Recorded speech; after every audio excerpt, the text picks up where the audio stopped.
Hi everyone, welcome to our first episode of Mayor Time, which is our new show where we want to pull the curtains back from the conversations that I have on a daily basis, informal oftentimes, with various people from the industry, whether it be a collector or a brand CEO. And today we're lucky to have both of them here with me. We have Mitchell Schwartz, former Super Bowl champion, who we did the All-In Challenge with, which was a charity auction to fight food insecurity. And we have brand CEO for H. Moser, Edouard Meylan. I would say up-and-coming brand, but I now think that they're already here. They're doing so well.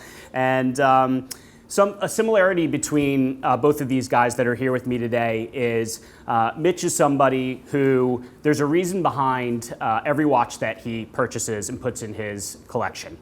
He oftentimes wants a certain complication, but he will be able to explain why he has each watch that is in his collection. And he is not into hype whatsoever, where now this industry there's so much hype surrounding the industry. And then we have Ed, who makes fun of hype with the Swiss Icon watch, where he is a combination of all the most hyped watches in the industry. So I think this will be great. You know, we'll just be here talking watches and having fun. So thanks so much for coming on, guys. Yeah, thanks for having us. You know, when you said that, I thought it was kind of funny that, like, you guys, it's almost like a reverse making fun of things. Like, you released a very serious watch on April 1st and, like, kind of played with, is it April Fool's, is it not? Like, no one really knew.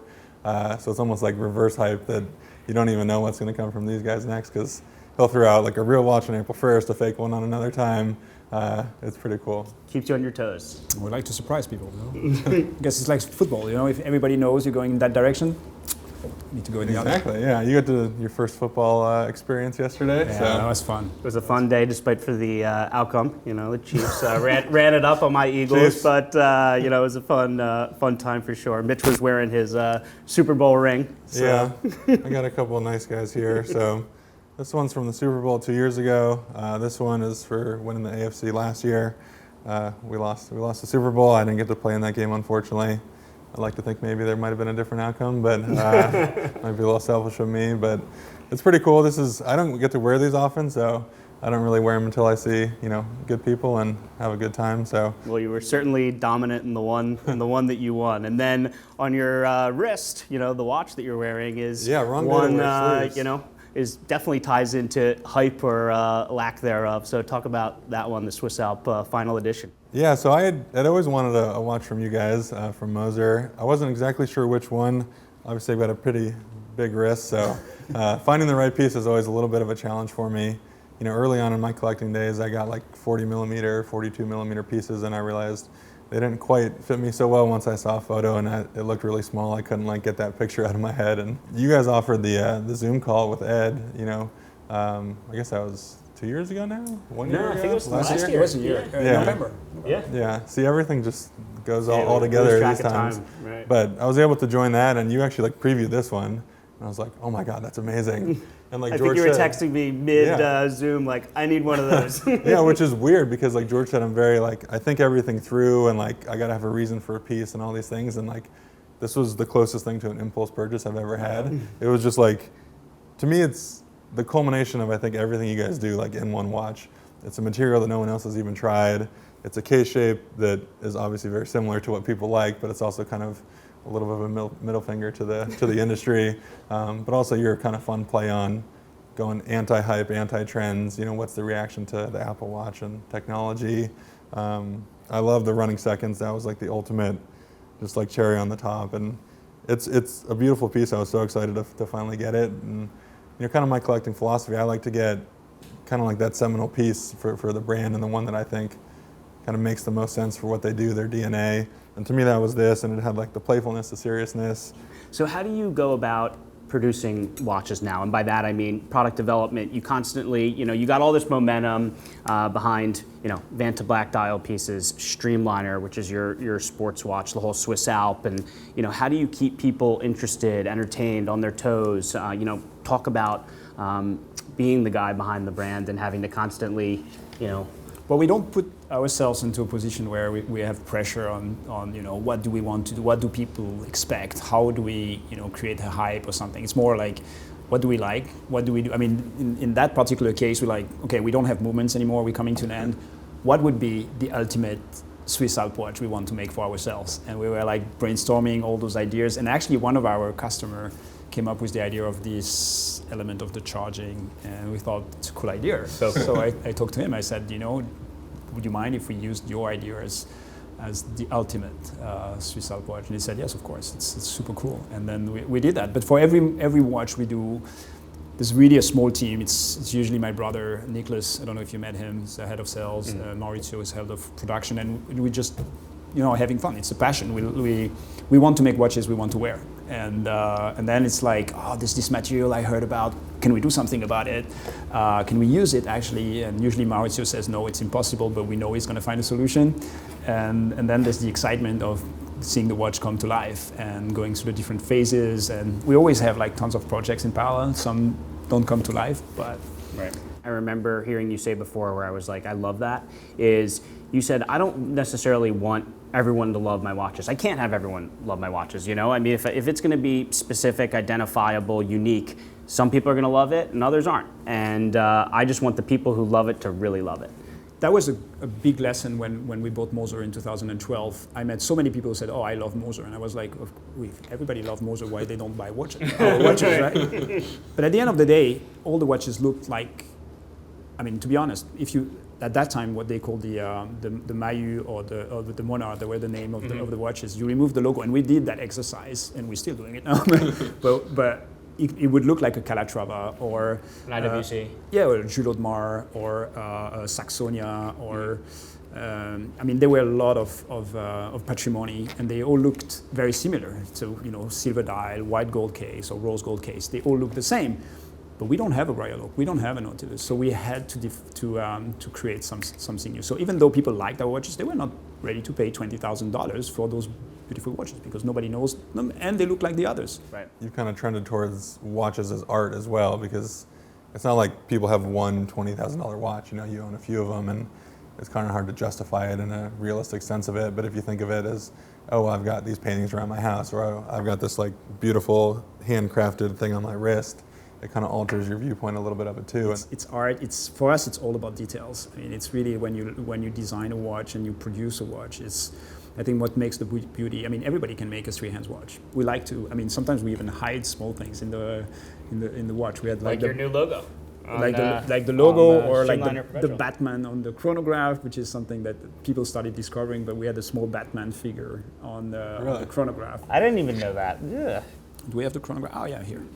See, we have pretty much everything. We prepared everything. Learn something new every day. So if you look at the center here. Oh, on the movement. On the movement, there's a small Batman exactly at the center. Wow. It looks like a small Batman figure. I don't know if you've seen it. And I love how that's a self-winding watch, yet looks manual if you're looking at it. You wouldn't see the Batman. Right, you don't see the. That's typical. Like people coding, they like to Easter egg. They put some secret lines in there. I mean, the watchmakers are a bit like this. So did you figure that out after you made it, or while you made it? Why we made it. That's a cool process, though. I mean, that's essentially what we do in practice. Like, we create all these plays, and you go and you try them. You see what works. You see what doesn't. Like, the head coach talks to the quarterback. Hey, do you like this play? Do you not? And then it's collaboration. They both like it. It stays in the game plan. You run it on Sundays. So it's cool. I mean, you guys are operating pretty much the same way.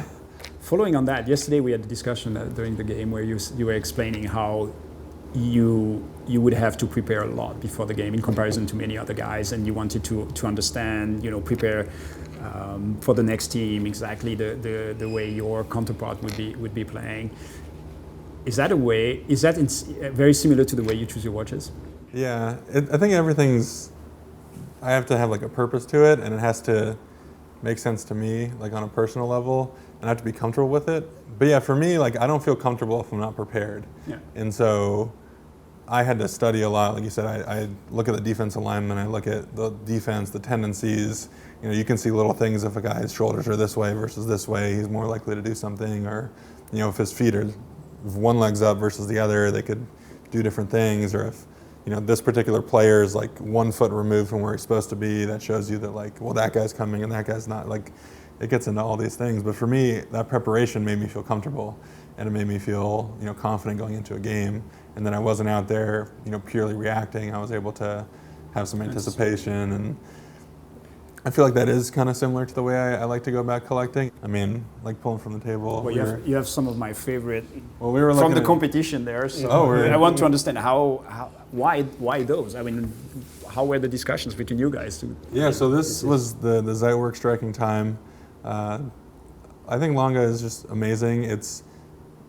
You guys are probably, you and Lange to me are the most disproportionate in terms of looking at a photo online and seeing it in person. Because like you guys, I mean, it's the dials, it's the beauty of it. Like you can watch the videos, you can see the photos. There's just nothing like seeing these in person. And the first time I saw these in person, I was like, oh my God, those are beautiful.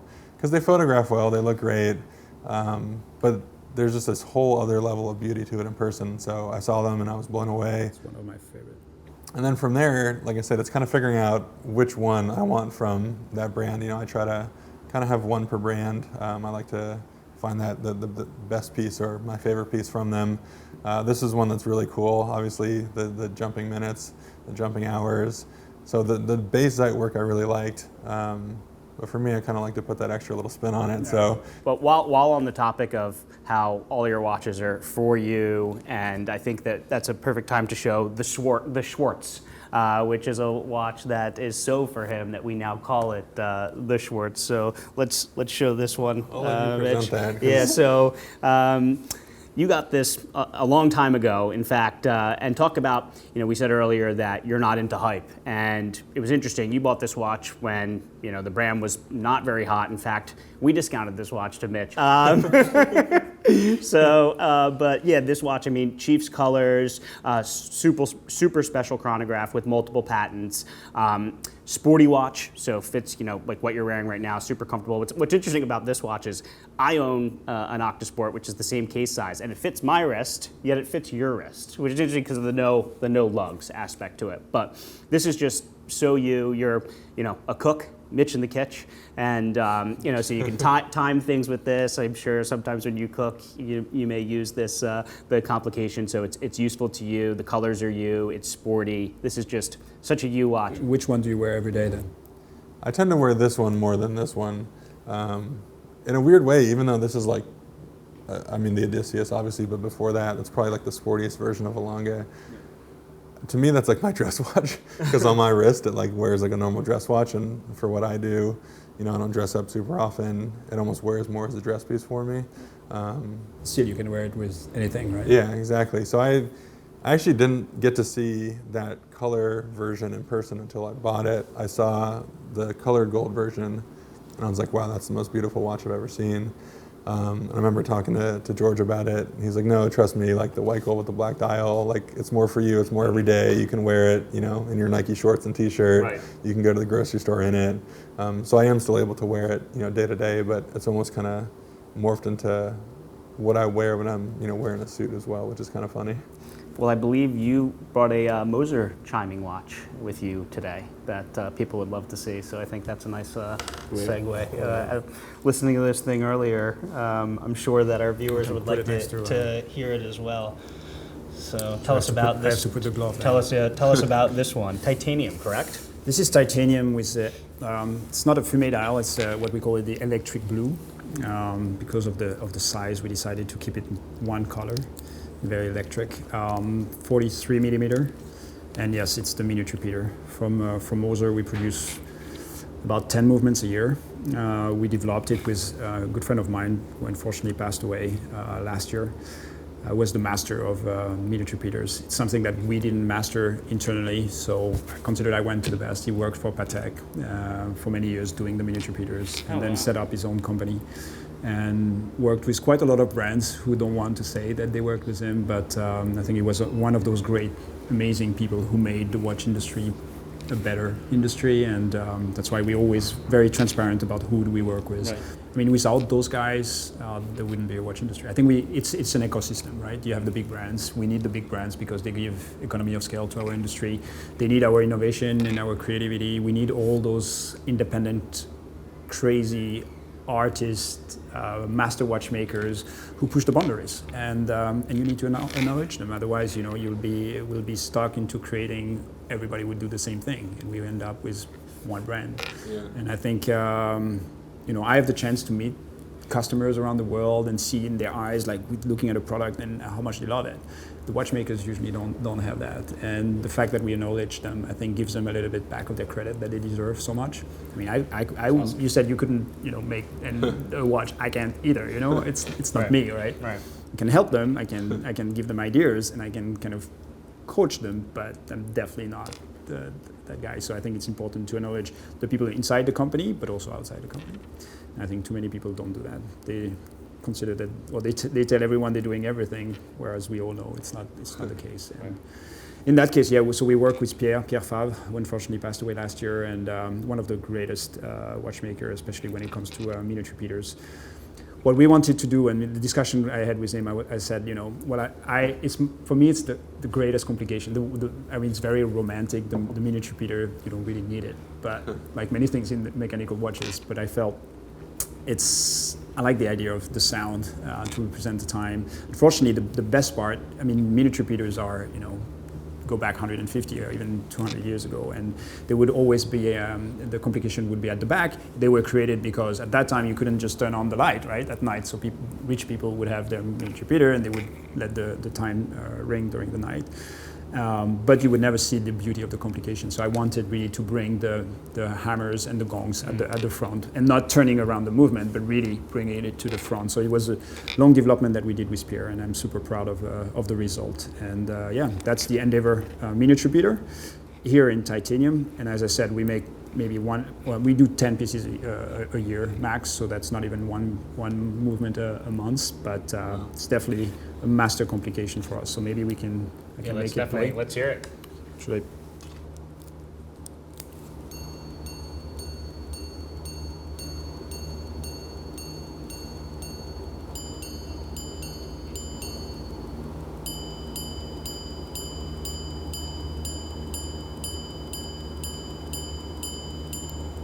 So I guess everybody's familiar with minute repeaters, but just the idea is we have two hammers.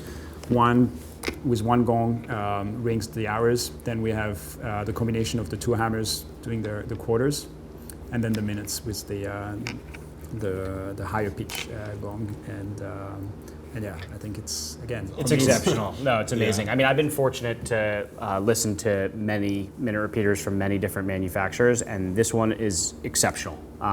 One of the best, and I am not just saying that. And it's also super cool to see the hammers on the front of the face. This is cool too, how you get to see it, with the Lange, and there's a few others, but most, that the hammers are on the back.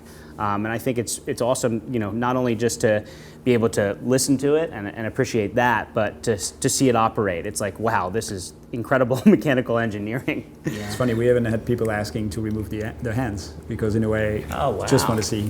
Remember we actually made a Swiss Alp Watch, which was completely black. Completely blank, right? Yeah. Right. No, you definitely have fun. Like Jean-Claude Bieber said, you're a CEO that has fun. But between you and your brother, I hear about all these amazing things, new materials, new dials. I'm so excited for the future of your brand. No pressure, don't follow the trends. Don't short sell yourself there. I most certainly do. We're happy we feel very fortunate to be able to carry the brand, be a partner, through Goffberg, and just watching the brand grow. It's awesome. Again, feedback. You guys, you as well. You contribute to getting the name of independent brands out there. It's not only Moser. I know you have. I would love to see that the Bethune out there. Bring out the final two that you brought. We get a lot of amazing names there, and I think it's, as I love to say, is. Independent is becoming a brand on its own. Yeah, and I think that's cool. We are collaborating with MB&F, but we work with many other brands, also with their hairsprings that we produce, but in many other ways, like the Bethune collaborating with Voutilainen. With the and that's what's fun. Magic. I think a lot of big brands, they don't do that. Yeah. Tell us about this one, maybe. Yeah, so this is a really cool piece. So it's the DB27 Titan Hawk. Yeah. Again, I think it just has kind of everything that I love about the brand, kind of all in one piece. It's got the floating lugs, which I just think is cool. I mean, obviously, whatever size floating lugs they make probably wouldn't be big enough for me anyway, so I don't need to, pull it down. But I think that's a cool design aspect. You see it on these guys, you recognize it with it. It's got the, shape. It's got the crown at 12. I love polish. I love, kind of like you were talking about with the repeaters, being able to see the gongs. Like, I love being able to see really nice polish. This watch is, basically all the Bethune polish. is probably one of the brands that has the strongest identity out there. Mm-hmm. And you were referring to that particular watch that we did, the Swiss Icon many years back. And to be honest, it was funny when we wanted to put all those iconic watches into one product, and we looked at all those big brands. It's crazy how many we came across that we said, there's nothing iconic about that brand. It's just about the brand itself. But I think this is the total opposite. I think the Bethune is one of the strongest brand identity out there. Yeah, and some of the 28s are a little bit out there. They're a little bit funky, and some of the 25s for me, like I said, they're all the same brand. Right, but so I think this one kind of is in the middle. It's got like the 28 aesthetic. It's a little more like the 25 in terms of a little dressier, a little more formal. It's got the lugs, it's got the shape, it's got the polish, it's got a 6-day automatic movement, it's got a date on it. We were talking about earlier, I like having a date on it. So it just has everything that I like. It's got so many good elements of the brand, and it's only one of whatever, the other watch you're referencing. Yeah. This is one of a million per year, so, it doesn't necessarily have to be that for me. But again, I think this is a really cool version of a line that I like from them as well. It's one of their more complicated pieces. Again, it's a 10-minute chronograph, my other 10-minute chronograph with the Centigraphe. I didn't think I could pull off gold for a while. My wife has been wanting for me to get this for a while. She understood that I could wear it. It's also, it's a 44 millimeter piece. It's among the biggest that they make, and on my wrist it doesn't look too big, so it definitely plays down a little bit. Still need to get extra links for it. I know. Yeah, George Henry's like, maybe this one will fit you, and I was like, George, I need 2 more links. So it's just, again, a really cool piece. I think a great version of something that's different for them as well. They have the stainless one, they have the two-tone, they have the white gold. I just think this is the best version, the color combo, the blue. And again, it's always set to 10-minute countdown. I'm not going to be regatta racing or anything, but in the kitchen, having 10 minutes to go until the potatoes are ready. Yeah, it's perfect. Yeah. Are there designs that you feel eventually tired of? Over time, watches you bought like a few years back? I tend to get rid of something if I buy it because like the industry says you should, or like you need to have those hype. Yeah, there exactly. we go. Back to hype. So it's like again, like I was chasing a ceramic piece, so I found what I thought was a really good ceramic version, which was a Panerai. But like, I didn't love that watch first. I've said, I need to have that material. What's the best version of that material? But it wasn't a watch that like I got attached to from the beginning. So typically, all the ones that I make mistakes on are, you got to have this brand, or you got to have this style of watch. And those are the ones that typically end up leaving. It's interesting hearing that, because I think so many people do that. Well, that too. We have George, Armand, and then one of our other friends who's in the group. The other friend is probably the crudest of the three, and he'll say some unsavory things at times. And I know when he says that, it's no go for the watch for me. But George is a little more tactful about it. But yeah, I think it helps. It's important to have people you can run stuff by. I'm on a couple Facebook watch groups, which my wife finds really funny that I'm on Facebook watch groups. I'm in the Moser one. And I think it's funny when people say, which of these 2 watches should I get? Or do you like this watch for me? And kind of like soliciting a lot of opinions of people who you probably shouldn't be soliciting those opinions from. If you love it, then it's a yes. If you don't love it, it's a no. Right. And like you said to start it, you guys make watches that you love. That's where it starts, and I think that people ask me. That's the most difficult question. People say, so which one should I buy? I'm like, I cannot answer that question. It's like, first, I'm definitely not objective. Second, it's probably like choosing between your kids. And third, really, it's a personal thing. Yeah. You cannot choose a watch for somebody else. And again, the watch you like now might not be like the watch you like tomorrow. Especially if you're asking that question, that means you're maybe not mature enough to take that decision easily. Then probably you have to go to George. To be honest, my favorite material. You know which one is my favorite material? Tantalum. Yes. Yeah, I love tantalum. That's another nightmare. Yes. Yeah, I love tantalum. We are working on tantalum. every time you want to do a small hole into a case, you break 3 tools. You need to. It's a nightmare. But it's a beautiful. I mean, I like the shade of the material. Again, and the weight. So much of it's how it looks. But yeah, the weight too, and where. Yeah. So I think there's a bit of an emotional aspect behind it, but it's definitely a super cool material. Is it like a hard metal? Is that why it tends to break? Very sticky and hard, yeah. No, but you're right. But it's a very complex industry in a way, and there's a lot of choices. And to be honest, even for us as people working in it, that's something I'm very, very particular about when I interview people or hire people. I ask them to be very open. I mean, there's too many people who only know their brand. So you work for a big brand, usually only know that brand. I mean, so many times they have no idea about independent. Mm-hmm. Of course, we are a very, very small segment. If you take all the independents together, there's probably 5,000 watches. You know, when Patek makes 50 over, 60 maybe, AP 40,000, Rolex 1 million. So we're very tiny, but I think it's important to understand the diversity, the different segments, the different trends, the aspect on what's mechanical behind it. And so when we hire people, we ask about their general knowledge about the industry, and it's pretty interesting to see people who really have a passion for it, understand it, and those who just here for the job. And we need people, especially in our segment, to be open and understand what's happening. And like you said, it's not only about the customer. I think it's also for us, people working in the industry. We need to understand way beyond our small brand and our small products. That's why, I mean, like I try not to get, 2 of the same company. I have, 1 or 2 overlaps in terms of the same brand. I like to spread it out as much as possible. I'm someone who doesn't like to have a ton of watches. I like to wear them every day. I like to kind of form that bond. I like to have the stories of, oh yeah, I went to Philly and I went to the football game and I was wearing my Moser and met Ed, and I like having those stories and those memories. It's when I've sold pieces or when I've gotten rid of stuff or when I look to purchase things, what kind of comes into play is if I'm selling it, will this be easy to get back if I regret it? Right. Or is this the right time to purchase it? Like this piece, I needed to purchase it because there's more demand than you guys had, and so there's an element to your watches that because they're so rare, they're so special, they're all different, it's a hard piece to pass up, and then it's a hard one to sell because you're not likely to see that, on the reverse side. And so that's something that you guys have done well. I know in the past you've talked about when you took over and, someone bought a $30,000 watch and it was selling for $9,000 and you hated that for the customer, and, you really wanted the retention to be there.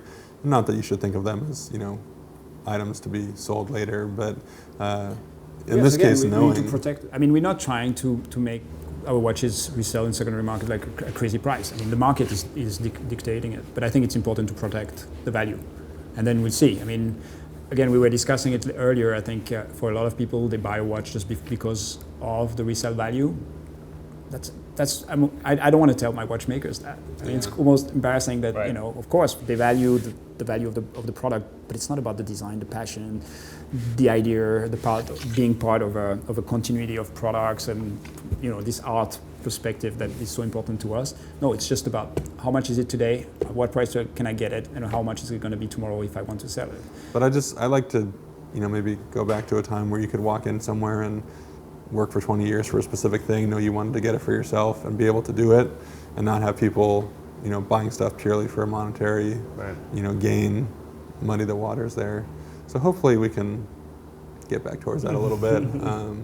But again, that's another cool thing with independence is you can, get that a different level of, intimate nature of knowing the people, knowing the brand, knowing the piece. And maybe that's the one you fall in love with, and they're a lot more likely to be able to supply that for you. And even again, like I like that piece in 42.8, but maybe I'd like to get it in 40, and down the road it becomes available, and he knows that that's what you want, and that gets supplied to you. So that's how it should be. And I feel like in this industry, for the last couple of years in particular, it's trended away from that. So hopefully we get back towards that. Yeah. It's the beginning of a cycle for Moser. Yes, no, for exactly. independence. Yeah. I believe so. I think more and more people get to know independent brands. And that's why I'm talking about this independent as a brand on its own. And that's good because there's so much creativity, so many amazing people, and so little supply that I think we are at the beginning of a golden era, and we feel it every day. And a lot of us feel like we're walking on water.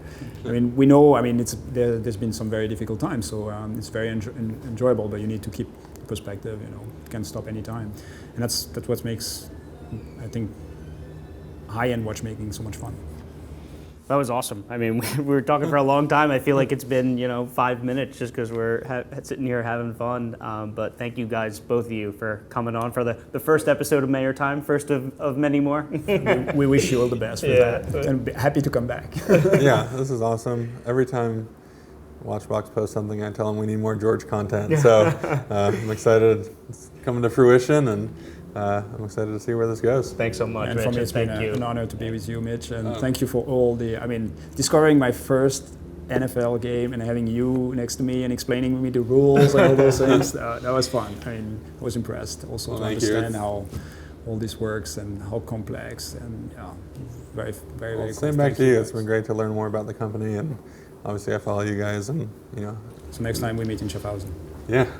George, you come as On well. your turf this time. Yeah, Yeah. I'm ready. We'll do it. I'll fly business. I don't know if you'll fly.